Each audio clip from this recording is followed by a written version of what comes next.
지난 주일에 여리고성이 무너지는 그러한 장면을 함께 살펴봤는데 언제 무너졌는가 했을 때에 이스라엘이 하루하루 그들의 길을 묵묵히 걸을 때에 하나님이 무너뜨리셨다. 그래서 그들이 발길질이라도 했으면 그것은 뭔가 관련이 있을 거야 라고 생각했을 텐데 전혀 관련이 없어 보이는 그러한 하루하루의 길을 걷고 있을 때에 하나님이 무너뜨리셨다 하는 것을 살펴보았고, 또 우리 앞에 문제들도 결국 우리가 어떤 마음을 가지는가 할 때에 이 문제는 하나님이 무너뜨리셔야 합니다 라는 그러한 고백과 함께 우리가 하루하루의 삶을 하나님의 말씀대로 살아갈 때에 하나님께서 그 성을 무너뜨리실 것이다 라는 것을 생각했었습니다. 지난주에 그렇게 여리고성이 무너지고 나서 그 여호수아가 한 가지 이 명령을 합니다. 우리 성경을 보시면 17절 말씀을 보시면 이렇게 되어 있죠. 이 성과 그 가운데에 있는 모든 것은 여호와께 온전히 바치라. 그래서 온전히 바치라 라고 이야기를 하는데, 온전히 바치라면 사실은 이것만 봐서는 정확히 뭘 하라는 것인지 조금 애매하고 이렇게 뭘 하라는 것인가 하는 것이 궁금할 수 있는데, 이 명령을 따라서 이스라엘이 실제 어떻게 했는가 하는 것을 우리가 보면 온전히 바치라가 뭐였구나 하는 것을 알 수 있게 됩니다. 우리 21절 보시면 우선 남녀노소와 소와 양과 나귀를 칼날로 멸하니라 이렇게 되어 있습니다. 그래서 남녀노소는 남자와 여자, 그리고 할아버지, 할머니, 그리고 아이들, 그들을 다 죽여라 라는 것이죠. 그래서 여러분들 이 명령이 성경에 있다 하는 것을 알고 계실 텐데요. 이 명령을 이렇게 들으실 때에 어떻게 느껴지시나요? 야, 여호수아는 그렇게 안 봤는데 굉장히 잔인한 사람이었구나. 캐릭터를 이제 알겠네. 피도 눈물도 없는 그런 캐릭터였구나. 그렇게 생각할 수도 있고, 그런데 이것은 사실 여호수아가 우리 집사님 그거 안 하셔도 괜찮을 것 같아요. 안 나오죠. 예. 우리 혹시 잠깐 설교를 중단하고 우리 뒤에 성경 본문 말씀 이걸 다 받으셨나요 혹시? 안 받으시면 뒤에 안내석에 있는 거 이렇게 나누시죠. 지금 파워포인트가 잘 안 되는 것 같아서 오늘 성경 구절이 좀 많아서.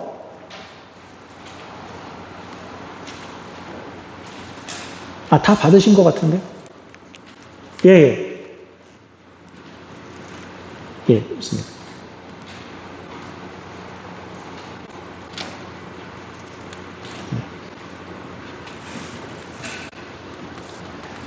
그래서 이제 여호수아가 이런 명령을 내려서 혹시나 여호수아가 굉장히 잔인한 사람이 아니었나라고 생각할 수 있지만, 이 명령은 여호수아가 혼자 단독으로 이렇게 생각해낸 방침이거나 이때 갑자기 이제 생겨난 그런 방침, 그런 명령이 아니었고, 이것은 이미 신명기에서부터 이스라엘에게 주어졌던 그런 그들의 방침이었습니다.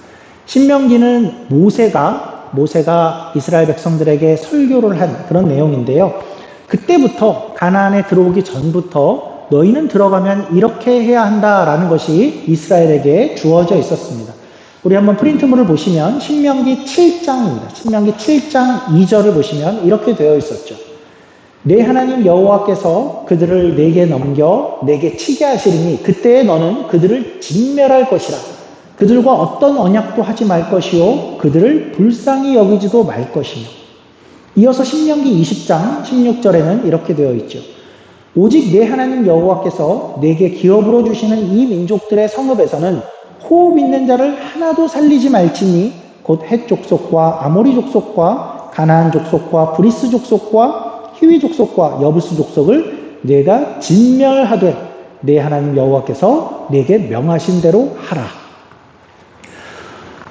그래서 우리가 이런 명령을 처음 볼 때에 드는 당연한 생각은 어떤 것이냐 하면 좀 너무한 것 아닌가 하는 그런 생각이죠. 이 행위 자체도 이스라엘이 이런 것은 너무 잔인한 것 같고 하나님도 너무나 잔인하고 특별히 가나안인들의 입장에서는 이게 도대체 뭐냐 하는 그런 생각이 들게 되어 있죠. 이게 뭐냐 하는 거죠. 가나안인들은 도대체, 가나안 사람들은 무슨 죄가 있어서 하나님의 백성이 들어온다 그래서 우리는 다 길을 비키고 죽어야 하는가. 그러니까 그런 생각들입니다. 이런 장면들은, 이런 우리 예전에 뉴스나 이런 데서 많이 봤던 장면들을 이렇게 떠올리게 하는데요. 한국에 몇십 년 전까지만 해도 그러니까 이런 뉴스들이 이렇게 종종 있었죠. 어떤 것이냐 하면 철거민들, 그러니까 철거민들의 어떤 농성하는 장면이나 아니면 이렇게 무력으로 철거민들을 쫓아내는 그러한 장면들을 우리가 그런 영상들을 뉴스 같은 데서 종종 보곤 했었는데요.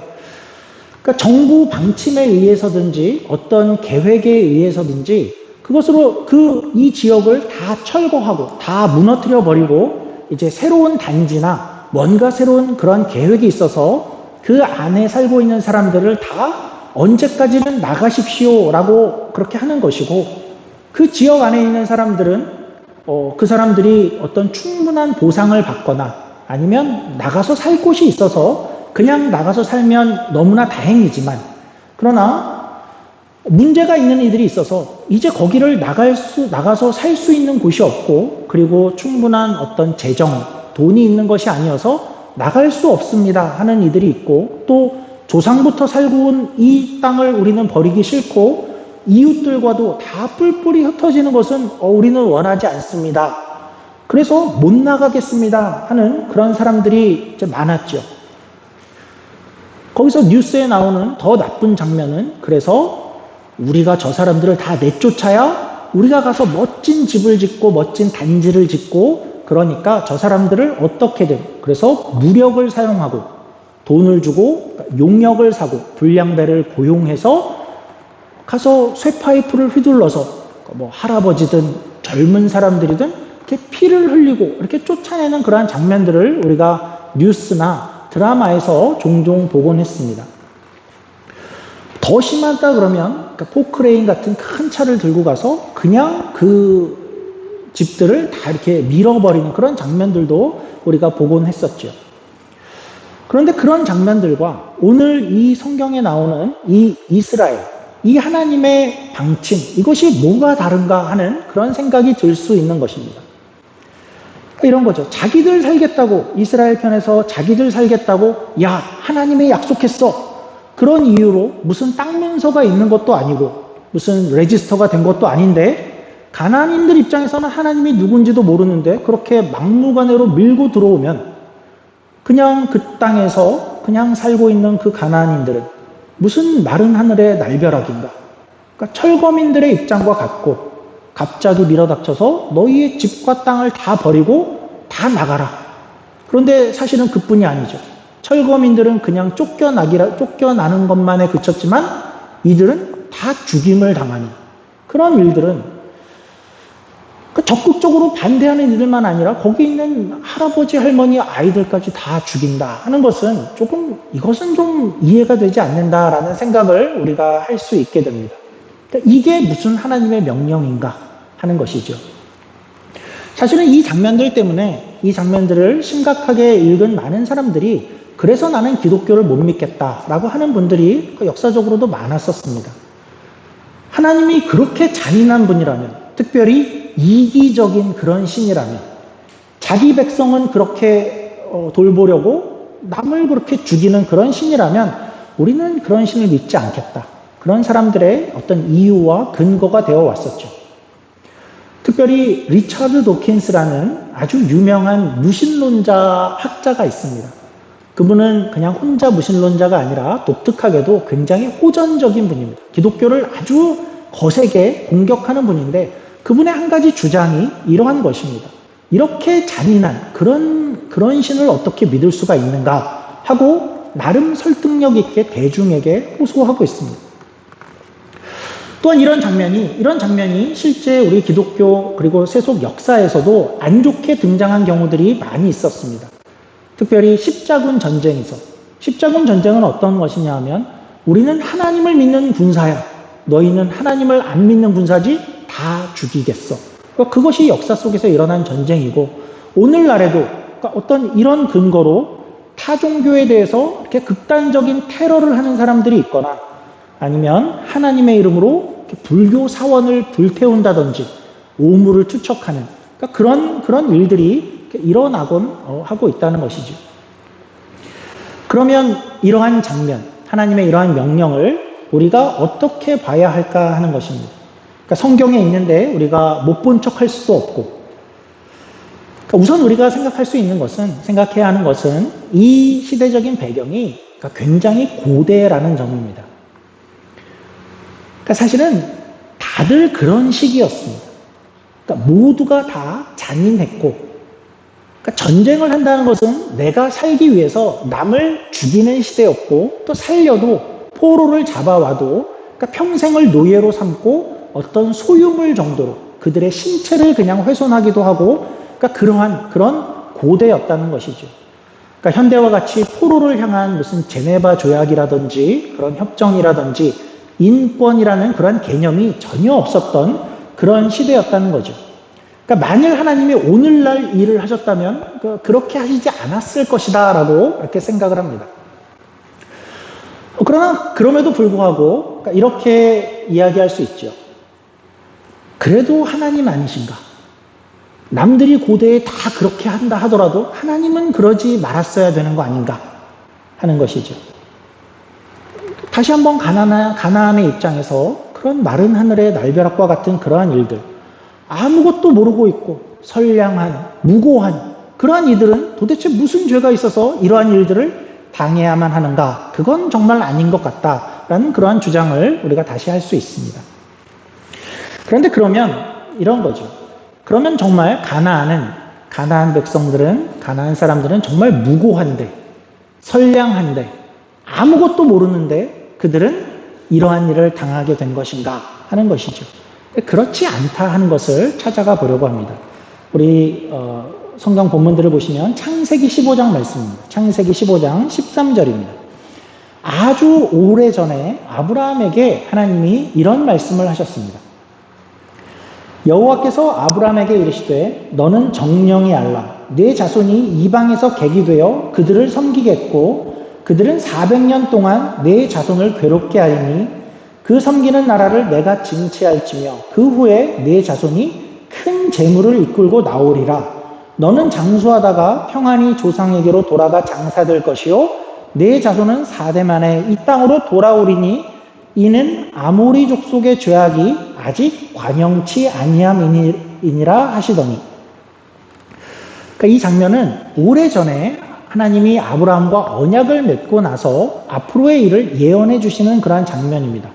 너희가 후에 이방의 객이 될 것이고 그리고 400년간 그 괴로움을 당할 것이다. 그러니까 애굽에서의 생활 이야기죠. 그리고 그러나 너희가 결국은 거기서 나올 것이다. 그리고 나중에 여기에 그러니까 가나안에 다시 돌아올 것이다 라고 말씀하시면서 이는 아모리 족속의 죄악이 아직 관영치 아니함이니라 라고 이야기를 하십니다. 아모리 족속은 가나안 족속입니다. 그러니까 죄악이 관영치 않아서이다 라는 것은 무슨 뜻이죠? 그러니까 너희는 나중에 돌아올 것인데, 나중에 돌아올 것이냐면 왜 나중에냐 하면 그들의 죄악이 아직은 관영치 않아서이다 라는 것이죠. 그 말은 죄가 만일 관영했다면 그러면 너희가 조금 더 빨리 돌아올 수도 있었을 것이다 라는 그런 뜻을 의미하기도 하고, 그리고 너희가 돌아올 때는 400년 후가 될 것인데 그때는 어떤 때가 될 것이냐 하면 아모리 족속, 가나안 족속에 그들의 죄악이 관영할 때가 될 것이다 라는 뜻이 되는 거죠. 죄가 가득하게 될 것이다. 가득할 때 너희가 돌아오게 될 것이다 라는 그런 예언이죠. 그러니까 실제 여호수아 당시에 이 가나안 족속은 어떤 족속이었냐 하면 우상숭배야 뭐 말할 것도 없고 성적으로나 도덕적으로 굉장히 악한 그런 상황 가운데 있는 가나안인들이었다라고 합니다. 그러니까 무슨 뜻이냐면 그들이 이제 가나안인들이 진멸을 당하는 것은 그들이 너무 억울하게, 그들은 너무나 선량한데 너무나 억울하게 이스라엘에게 자리를 비켜줘야 돼서 그냥 죽임을 당하는 그러한 장면이 아니라는 것이고, 그들은 그들 자신의 죄만으로도 온 세상의 신 앞에서, 하나님 앞에서 마땅한 심판을 받고 있는 것이다 라는 것이죠. 그러니까 가나안인들은 우리는 너무나 선량했는데 이스라엘에게 자리를 비켜줘야 돼서 우리는 다 죽어야만 했어요는 그런 그림이 아니라 이스라엘과 전혀 상관없이도 하나님 앞에서 심판을 받을 만한 죄가 가득한 그러한 상황이고 그러한 민족이었기 때문에 하나님에게 심판을 받는 것이고, 그래서 가나안은 너무나도 억울해요, 죄 없이 죽어가요는 아니라 하는 것이죠. 마치 소돔과 고모라와 같은 것입니다. 죄악이 너무나 관영해서 그들은 그들의 죄만으로도 하나님의 그러한 심판을 받고 있는 그러한 것이라는 것이죠. 그런데 여러분, 이 이야기, 그러니까 가나안의 죽음이 너무나도 억울한 것 같아요 라는 그러한 생각과 그러한 이야기들은 현대 우리 오늘날에서도 그러니까 많이 듣는 이야기라는 것을 아십니까? 그러니까 이것과 비슷한 주장이 현대에서도 기독교를 많이 공격하는 그러한 주장이 되어 옵니다. 오늘날 우리가 많이 듣는 말 중에 한 가지는 이런 것이죠. 하나님은 너무나 이기적이다. 왜냐하면 한번 세상 사람들을 봐라. 세상 사람들은 얼마나 다 잘 살고 있냐. 그냥 잘 살고 있는데 왜 기독교는 갑자기 나타나서 십자가를 들이밀면서 야, 너희 이 십자가 믿으면 살고 안 믿으면 다 죽을 거야. 십자가를 믿어야 니네가 살고 안 믿으면 너희는 다 이렇게 지옥이야. 그러니까 이런 얘기를 왜 하냐라는 것이죠. 그러니까 어떤 의미에서 하는 얘기냐 하면 사람들은 다 잘 살고 있지 않냐. 근데 왜 십자가를 들이밀어서 그걸 안 믿는다고 죽이려 드느냐. 기독교가 그런 종교가 아니냐라고 반박을 하는 것입니다.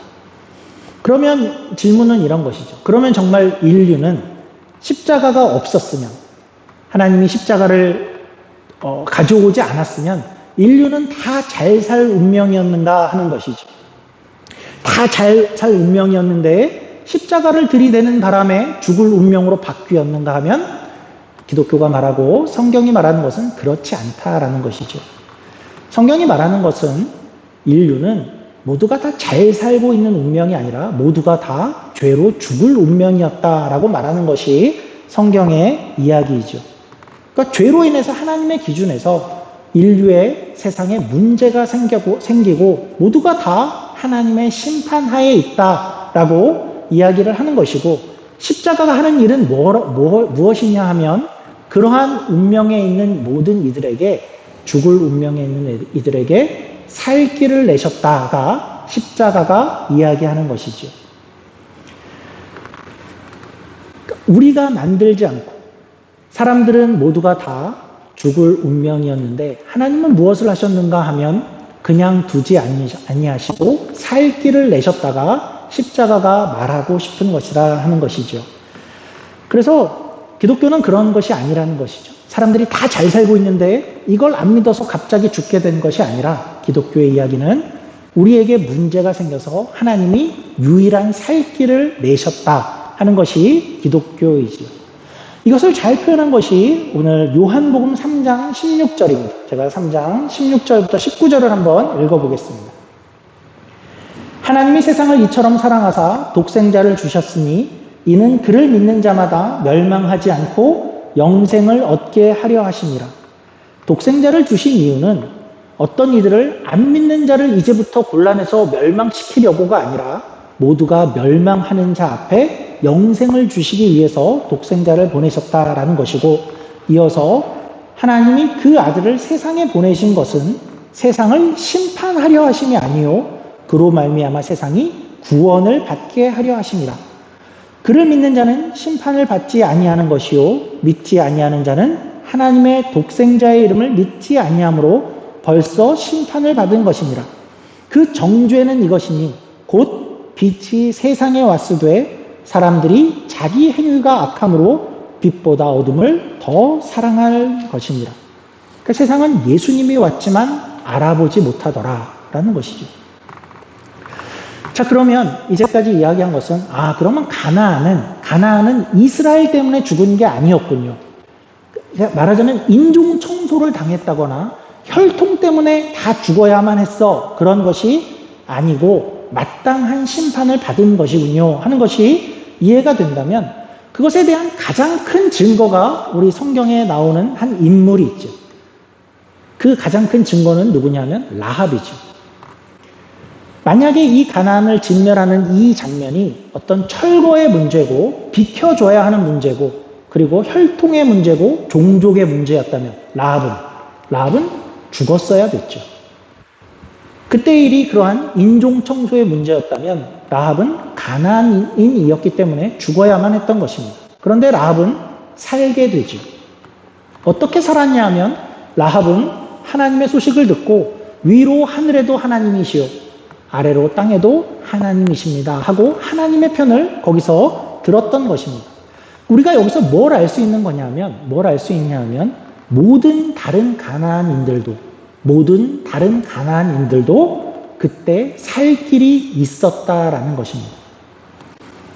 그러니까 라합이 어떻게 해서 그 안에 있으면서 이런 고백을 할 수 있었는지를 우리가 살펴왔었습니다. 라합은 들었었죠. 라합은 어디서부터 들었었냐 하면 40년 전에 이 이스라엘 백성들이 하나님을 믿는 이스라엘 백성들이 애굽을 이기고 나오고 그리고 홍해를 건넌 것을 이미 알고 있고 듣고 있었고 그리고 올라오면서 어떤 일들을 행하셨고 우리 주변에 있는 저 강한 왕들을 어떻게 순식간에 하나님이라는 신을 모시고 그들을 물리치며 요단강을 갈라서 마른 땅을 건너고 이 앞에 왔는가를 이제 라합은 들었고 이제 알고 있는 것입니다. 그래서 라합은 그러한 소식을 듣고 하나님 편을 들게 된 것이고 그런데 반면에 다른 가나안인들은 얼마나 죄악이 관영했던지 얼마나 죄에 물들어 있던지 이 하나님에 대한 놀라운 소식에도 그들은 꿈쩍을 하지 않더라라는 것입니다. 그러니까 하나님 편에서 가나안을 보면서 야 티오는 한 명이야. 딱 한 명만 구원할 거야. 한 명과 그 한 가족만 구원할 거야 라는 그러한 방식으로 하나님이 들어간 것이 아니고 그때 누구든지 다 라합과 같았으면 누구도 진멸당하지 않고 누구나 살았을 것이라 하는 것이죠. 가나안인들은 그것을 하나님의 소식을 그렇게 들었지만 그것을 거부한 것이고 오늘 그런 상태였고 그것이 그들의 정죄가 된 것입니다.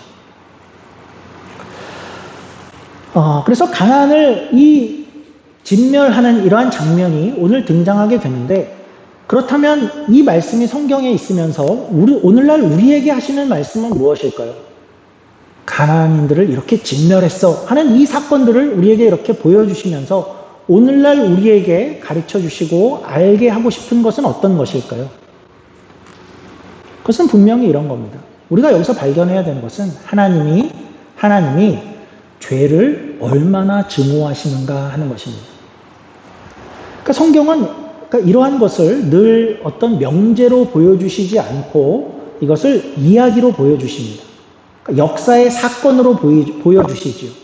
그러니까 성경 말씀에 하나님은 죄를 정말 극도로 싫어하십니다. 이렇게만 써두시고 끝내는 것이 아니라 어떤 사건을 통해서 그리고 어떤 명령을 통해서 역사적으로 일어나는 그러한 사건과 이야기를 통해서 하나님이 죄에 대해서 하나님은 어떤 마음을 가지고 계시고 어떤 태도를 가지고 계시고 어떤 마음으로 얼마나 치를 떨고 계시는지 얼마나 하나님이 그것을 보고 싶지 않아 하는지 그것을 이렇게 이야기로 보여주시는 것이 오늘과 같은 장면인 것이죠.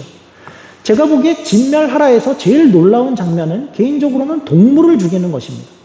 동물까지 죽일 필요가 있었나? 그냥 먹든지 어떻게 일할 때 사용하든지 하면 어땠을까? 왜 동물까지 죽였을까요? 하나님은 죄와 관련된 어떤 흔적이나 어떤 모양도 거기에 남아있기를 원하지 않았기 때문이시죠. 하나님은 그 정도로 죄는 흔적이나 모양조차도 너무나도 싫어하신다라는 것을 우리에게 보여주시는 것이죠. 그러면 하나님이 이렇게 죄를 증오하시고 가나안은 그래서 이렇게 진멸을 당해야 했고 그렇게 하나님의 심판을 받은 것이다. 마치 소돔과 고모라처럼 그 심판을 받은 것이다 라고 한다면 왜 이때 꼭 하셔야 됐을까? 왜 그때에 그 순간에 하셔야 했는가? 그런 질문을 한다면 우리 신명기를 계속해서 읽어보겠습니다. 신명기 7장 3절입니다. 처음에 읽었던 구절과 바로 이어지는 본문들인데요. 신명기 7장 3절입니다. 또 그들과 혼인하지도 말지니 내 딸을 그들의 아들에게 주지 말 것이요 그들의 딸도 내 며느리로 삼지 말아야 할 것은 그가 내 아들을 유혹하여 그가 여호와를 떠나고 다른 신들을 섬기게 하므로 여호와께서 너희에게 진노하사 갑자기 너희를 멸하실 것임이니라. 오직 너희가 그들에게 행할 것은 이러하니 그들의 제단을 헐며 주상을 깨뜨리며 아세라 목상을 찍으며 조각한 우상들을 불사를 것이니라. 신명기 20장 18절입니다.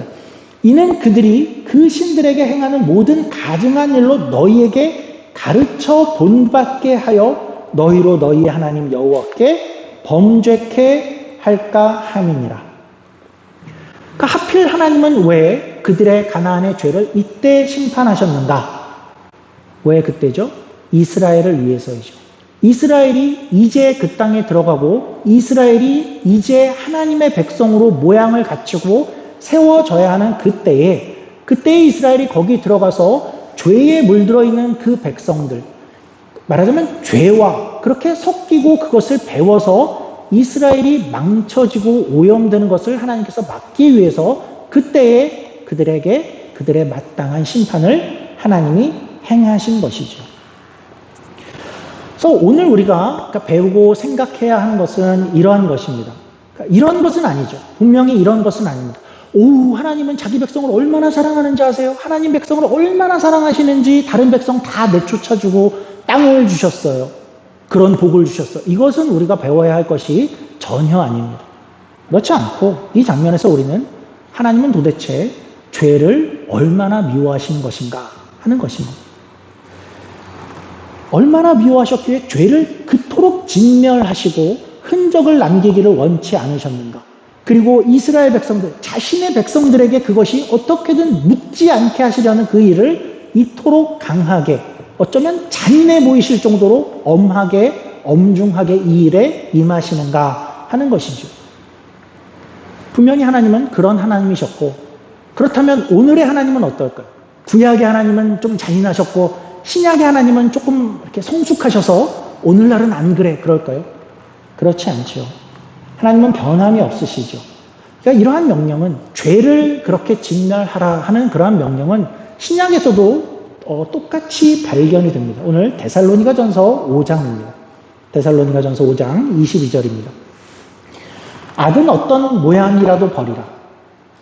그래서 이런 구절은 우리가 너무 예쁘게 읽으면 감이 안 오는데 이를 악물고 한번 읽어보겠습니다. 악은 어떤 모양이라도 버리라. 평강의 하나님이 친히 너희를 온전히 거룩하게 하시고 또 너희의 온 영과 혼과 몸이 우리 주 예수 그리스도께서 강림하실 때에 흠없게 보존되기를 원하노라. 그러니까 우리는 신약을 살면서 같은 명령을 가지고 있는 겁니다. 악은, 죄는 너희 안에서 모양조차 버리라 하는 것이죠. 전혀 너희와 같이 있어서는 안 되고 우리 안에 죄를 진멸하라 이고 흠없게 보존되기를 원한다. 너희 안에, 너희의 거룩한 백성 너희 안에 어떤 스크래치가 나는 것조차도 하나님은 원하시지 않는다라고 이야기를 하시는 것입니다.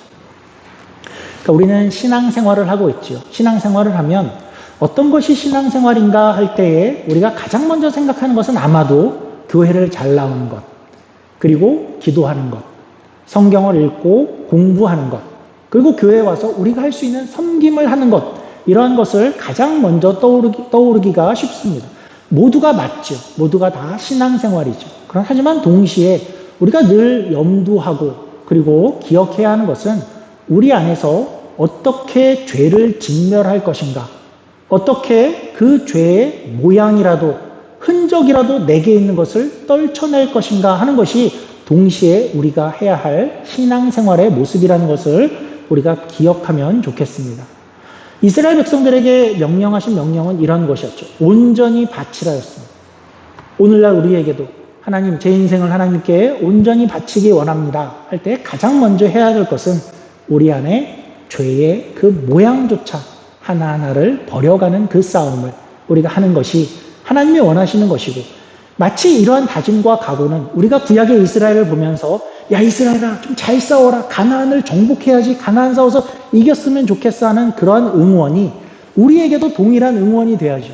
상우가 그 죄와 이겨야 돼, 싸워서 이겨야 돼, 정복해야 돼, 승리해야 돼가 같은 우리를 향한 같은 응원의 마음이 되고 또한 다짐이 될 수 있기를 원합니다.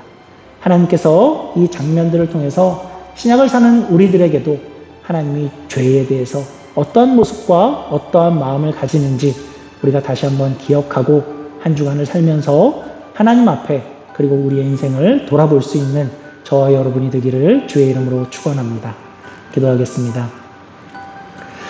하나님 아버지, 비록 이 일들이 3000년도 더 넘은 그 오래전 일어난 일이지만 하나님께서 왜 일을 이런 식으로 하셨을까 할 때에 우리가 한 가지는 배우고 갑니다. 하나님이 죄를 얼마나 증오하시고 얼마나 미워하셨으면 그 죄를 흔적과 모양이라도 남지 않게 진멸하라라고 말씀하셨는지 우리가 다시 한번 깨닫습니다. 이스라엘 백성들을 들여보내실 때 자신의 사랑하는 백성들이 그것에 오염되기를 원치 않고 그 죄를 배우기를 원치 않아서 하나님은 그 마땅한 심판을 그때 행하셨습니다. 하나님, 신약을 사는 우리들 안에도 하나님은 동일하게 죄는 그 모양이라도 갖지 않기를 하나님이 원하시는 줄 압니다. 하나님의 백성으로 하나님 그렇게 분투하며 그렇게 전쟁하며 죄의 승리를 거두며 그 싸움을 싸워갈 수 있는 우리 모두가 되게 하여 주시옵소서. 감사하며 예수님 이름으로 기도드립니다. 아멘.